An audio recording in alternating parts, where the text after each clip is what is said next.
Here's your WNEM TV5 news update.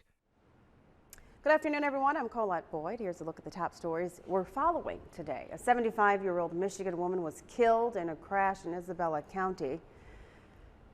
Now, that crash happened shortly after 7:30 Tuesday night. According to the sheriff's office, the Stanwood woman was driving a 2017 Ford Escape when the vehicle veered off the road and struck two other vehicles that were parked in a driveway.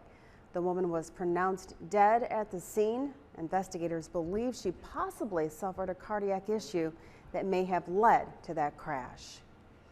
Well, still unfolding, Flint could miss a court-ordered deadline Friday to remove and replace all lead service lines within the city.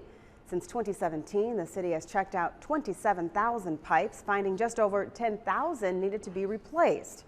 But activist Melissa Mays tells TV5 just over 1,400 homes have yet to be contacted by the city, something she says is part of a much bigger problem. A couple thousand homes also that had been reached out to that had already, they put in their forms, everything was good to go, but work never got started. And then there's an estimated over 8,000 to 10,000 homes that never got restored. Their yards never got done. So I'm not sure how that's supposed to be done in the next 3 days, but pretty sure it's not going to happen. On a related front, the Flint City Council approved water credits for residents totaling $300 each. The money will come from the American Rescue Plan Act. And check this out, it's Neighboring Week in Midland. To celebrate being a neighbor, the Dow Memorial Library is inviting residents to join them on the library lawn for a Fago Float Social with goats. The event will also have a petting zoo, yard games, and crafts.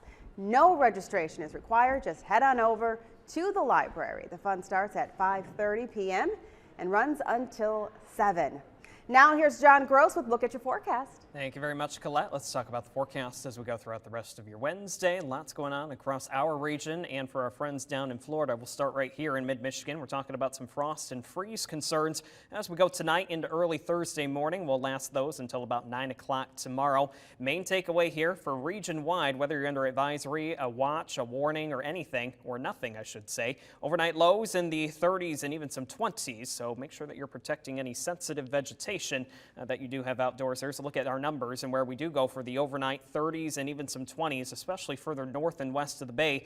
Going to be looking likely into your Thursday morning. Also tracking the latest on Hurricane Ian, a very strong Category 4 storm. Expecting that to make landfall on the west side of the coast of Florida sometime this afternoon.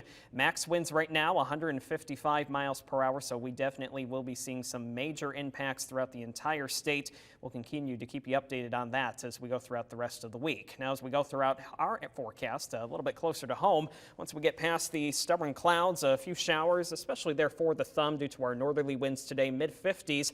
We'll warm up the temperatures a little bit more later into the week. High pressure takes over. That's going to set us up for a beautiful stretch later this week, into the weekend, and even into next week too, with temperatures there in the mid to upper 60s. In the First Warn 5 Weather Center, I'm meteorologist John Gross.